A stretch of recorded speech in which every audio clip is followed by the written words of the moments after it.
حضرت خدیجہ رضی اللہ تعالیٰ عنہ کی شادی پہلے عتیق بن عائد مخزومی سے ہوئی تھی۔ وہ انتقال کر گئے تو ابو حالہ سے ہوئی، مگر کچھ عرصہ بعد ابو حالہ بھی وفات پا گئے۔ اس کے بعد بڑے بڑے سرداران قریش نے شادی کا پیغام دیا، حضرت خدیجہ رضی اللہ تعالیٰ عنہ راضی نہ ہوئی اور انہوں نے اپنی سہیلی سے دل کی بات کہہ ڈالی۔ سیدہ خدیجہ رضی اللہ تعالیٰ عنہ آپ صلی اللہ علیہ وسلم کی دیانت اور فراست سے بے حد متاثر ہوئی۔ بعد میں بصیرہ نے بھی حضور صلی اللہ علیہ وسلم کے بلند اخلاق اور نیک عادات کی تعریف کے پل باندھ دیے۔ بصیرہ نے تو یہاں تک کہہ دیا کہ سیرت و کردار اور لیاقت و ذہانت کے اعتبار سے مکہ کا کوئی بھی نوجوان آپ صلی اللہ علیہ وسلم کا ہم پلہ نہیں ہے۔ ان تمام باتوں سے حضرت خدیجہ رضی اللہ تعالیٰ عنہ کے دل میں حضور صلی اللہ علیہ وسلم سے محبت اور عقیدت کی راہ ہموار ہو گئی۔ ان سب باتوں کا مجموعی نتیجہ یہ مرتب ہوا کہ وہ مستقل طور پر آپ کی سیرت و کردار کی گرویدہ ہو گئی۔ آپ سے ان کی بڑھتی ہوئی عقیدت محبت کے جذبات میں پروان چڑھتی گئی۔ حضرت خدیجہ رضی اللہ تعالیٰ عنہ خویلد بن اسد کی چہیتی بیٹی تھی۔ ان کی پہلی شادی عتیق بن عائد مخزومی سے ہوئی تھی۔ ایک بچی کی ولادت کے بعد عتیق انتقال کر گئے۔ اس کے بعد انہوں نے ابو حالہ سے شادی کر لی۔ ان کے ہاں 2 بچے پیدا ہوئے تھے، مگر کچھ عرصہ بعد ابو حالہ بھی وفات پا گئے۔ جب حضرت خدیجہ رضی اللہ تعالیٰ عنہ سے سرکار دو عالم صلی اللہ علیہ وسلم کے کاروباری مراسم کی راہ ہموار ہوئی تو اس وقت وہ ایک 40 سالہ بیوہ تھی۔ وہ جسمانی اور اخلاقی اعتبار سے بے حد پرکشش اور پروقار دکھائی دیتی تھی۔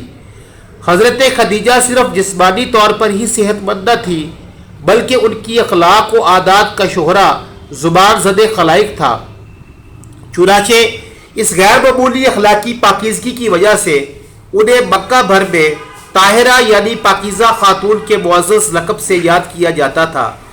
قبیلہ قریش کے کئی چوٹی کے سرداروں نے آپ سے شادی کی خواہش کا اظہار کیا تھا، مگر آپ نے ان سب تجویزوں کو مسترد کر دیا تھا۔ انہیں حضرت صلی اللہ علیہ وسلم کی اعلیٰ ظرفی اور حسن اخلاق متاثر کر چکے تھے۔ حضرت خدیجہ نے آپ کی غیر معمولی دیانت و امانت کی وجہ سے امین یعنی قابل اعتماد کے معزز لقب سے شہرت حاصل کر چکے تھے، اسی لیے طاہرہ نے امیر ہی سے شادی کا تہیہ کر لیا۔ اس زمانے کے رسم و رواج کے مطابق عورتوں کو اپنے ازدواجی معاملات طے کرنے میں مکمل خود مختاری حاصل تھی۔ حضرت خدیجہ رضی اللہ تعالیٰ عنہ نے جب آن صلی اللہ علیہ وسلم سے ازدواجی رشتے کا فیصلہ کیا تو انہوں نے اپنی ایک قریبی سہیلی نفیسہ سے دل کی بات کہہ ڈالی اور یوں شادی کی بنیادیں استوار ہونا شروع ہوئی۔ نفیسہ بہت سمجھدار خاتون تھی۔ وہ فوراً حضور سے ملی اور باتوں ہی باتوں میں آپ صلی اللہ علیہ وسلم سے پوچھا کہ آپ شادی کیوں نہیں کر لیتے۔ آپ علیہ السلام نے فرمایا کہ میرے پاس مطلوبہ مال و دولت نہیں ہے۔ نفیسہ بولی، اگر کوئی حسین و جمیل خوش اخلاق اور اعلیٰ خاندان خاتون سے آپ علیہ السلام کا رشتہ ہو جائے تو کیا آپ اسے قبول کر لیں گے؟ آپ علیہ السلام نے دریافت کیا کہ آخر ایسی خاتون کون ہے؟ جب نفیسہ نے حضرت خدیجہ رضی اللہ تعالیٰ عنہ کا نام لیا تو آپ صلی اللہ علیہ وسلم نے فوراً اپنی رضامندی کا اظہار کر دیا۔ بات پکی ہو گئی تو تمام ابتدائی مراحل بھی طے ہوتے چلے گئے۔ شادی کی حتمی تاریخ مقرر ہو گئی۔ حضور علیہ السلام نے اپنے عزیز و اقربا کو لے کر حضرت خدیجہ کے گھر تشریف لے گئے۔ آپ کے ساتھیوں میں حضرت ابو طالب اور حضرت حمزہ رضی اللہ تعالی عنہ ایسی بلند شخصیات بھی شامل تھیں۔ حضرت خدیجہ رضی اللہ تعالی عنہ کے ہاں ان کے رشتہ دار اور احباب خاندان پہلے ہی مدعو تھے، چنانچہ ایک عظیم نکاح کی پرمسرت تقریبات کا سلسلہ شروع ہوا۔ جناب حضرت ابو طالب نے خطبہ نکاح پڑھا۔ حضرت خدیجہ رضی اللہ تعالیٰ عنہ کا حق مہر 20 جوان اونٹنیاں مقرر ہوئی۔ عرب دستور کے مطابق شادی کے بعد آپ صلی اللہ علیہ وسلم نے حضرت خدیجہ کے ہاں سکونت اختیار کر لی۔ ازدواجی زندگی کے آغاز سے ذاتی غور و فکر، اور عوامی فلاح و اصلاح کے کاموں میں آپ علیہ السلام کی دلچسپی میں مزید اضافہ ہوتا چلا گیا۔ حضور صلی اللہ علیہ وآلہ وسلم اور حضرت خدیجہ رضی اللہ تعالی عنہ کی عمر میں 15 سال کا فرق تھا۔ دونوں کے معاشی مدارج بھی قدر مختلف تھے، مگر چونکہ سیرت و کردار، عادات و اطوار اور عمومی رہن سہن میں دونوں بلند ترین مقام حاصل کر چکے تھے، ان میں روحانی اور اخلاقی ہم آہنگی کے پائیدار رشتے موجود تھے۔ اسی لیے مالی منصب اور عمر کے تفاوت اور ان کے ازدواجی تعلقات پر کوئی بھی ناخوشگوار اثرات مرتب نہ کر سکی، بلکہ یہ شادی ہر اعتبار سے ایک مثالی رشتہ ثابت ہوئی۔ وقت گزرنے کے ساتھ ساتھ حضرت محمد صلی اللہ علیہ وآلہ وسلم اور حضرت خدیجہ رضی اللہ تعالیٰ عنہ کے گھر میں مسرتوں اور نیکیوں کا اضافہ ہوتا چلا گیا۔ حضرت خدیجہ رضی اللہ تعالیٰ عنہ اس خوشگوار شادی کے بعد 25 برس زندہ رہی۔ ان کی ازدواجی زندگی کا لمحہ لمحہ مسرت، سکون، طہارت اور توازن کی نعمتوں سے لبریز رہا۔ ان کے ہاں 2 بیٹے اور 4 بیٹیاں پیدا ہوئی۔ دونوں بیٹے ابتدائی عمر میں ہی اللہ کو پیارے ہو گئے۔ 4 بیٹیوں کے نام یہ ہیں: سیدہ فاطمہ رضی اللہ تعالیٰ عنہ، سیدہ زینب، سیدہ رقیہ اور سیدہ ام کلثوم رضی اللہ تعالیٰ عنہما۔ حضور صلی اللہ علیہ وسلم کو اولاد اور اپنی بیوی سے بے پناہ محبت تھی۔ حضرت خدیجہ رضی اللہ تعالیٰ عنہ سے آپ علیہ السلام کی محبت لازوال تھی۔ حضرت خدیجہ رضی اللہ تعالیٰ عنہ کے انتقال کے بعد بھی وہ انہیں اسی محبت اور احترام سے یاد کیا کرتے تھے۔ ان کی وفات کے کافی عرصہ بعد ایک بار حضور صلی اللہ علیہ وسلم نے آپ کو صحابہ سے عقیدت پیش کرتے ہوئے فرمایا، وہ ایک مثالی بیوی تھی۔ انہوں نے اس وقت اسلام قبول کیا جب سارا عرب کافر تھا۔ انہوں نے اپنی ساری دولت مجھ پر یعنی میرے بچھن پر نشاور کر دی۔ حضور علیہ السلام حضرت خدیجہ رضی اللہ تعالیٰ عنہ کے عزیز و اقارب سے بھی ہمیشہ کمال حسن سلوک سے پیش آتے تھے۔ ان کی وفات کے بعد جب بھی ان کے رشتہ دار یا سہیلیاں آپ علیہ السلام کی خدمت میں حاضر ہوتی تو آپ صلی اللہ علیہ وآلہ وسلم ان سے انتہائی احترام اور شفقت سے پیش آتے۔ حضرت خدیجہ عام طور پر رات کی تاریکی میں اپنی سہیلیوں کے ہمراہ کعبہ کا طواف کرنے کے لیے جاتی تھی۔ ایک رات جب طواف کعبہ کے لیے گئی تھی، طواف بجا لانے کے بعد کعبہ کے دروازے کے سامنے کھڑی ہو کر اپنے پروردگار سے راز و نیاز کرنے میں مشغول ہوئی اور نصف شب کو گھر لوٹی۔ اس وقت سب بچے سوئے ہوئے تھے۔ چونکہ حضرت خدیجہ رضی اللہ تعالی عنہ اس رات کو کافی تھک چکی تھی، اس لیے کمرے کے ایک کونے میں جا کر لیٹ گئی اور فوراً ان پر نیند طاری ہو گئی۔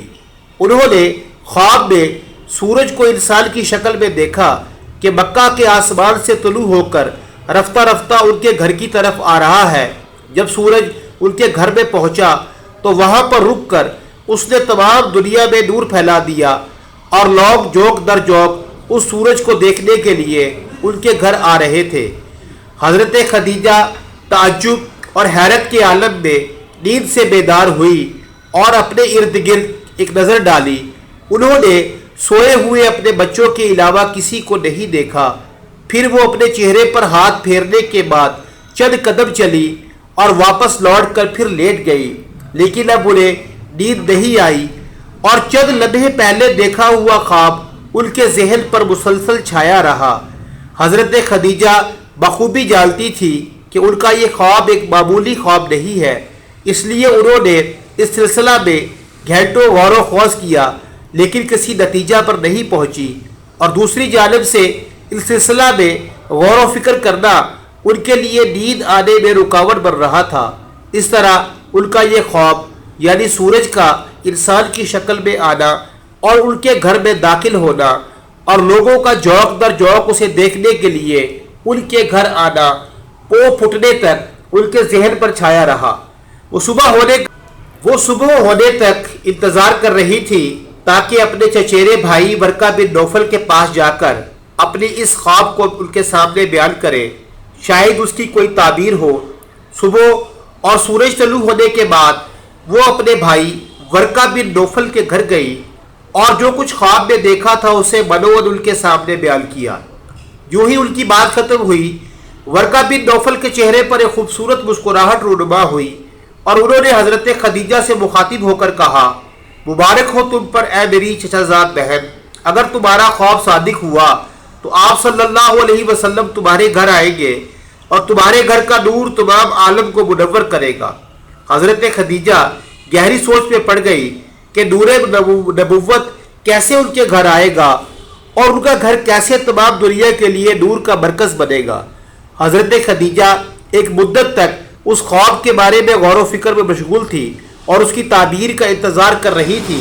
اس دوران جو بھی شخص ان کی خواستگاری کے لیے آتا، ان کے سامنے وہ نورانی سورج مجسم ہوتا جسے انہوں نے خواب میں دیکھا تھا، اور جب دیکھتی تھی کہ خواستگاری کرنے والا شخص ان کے خواب سے کوئی شباہت نہیں رکھتا تو اس کا احترام کے ساتھ انکار کر دیتی تھی۔ حضرت خدیجہ نے آپ صلی اللہ علیہ وسلم کو پہچان لیا۔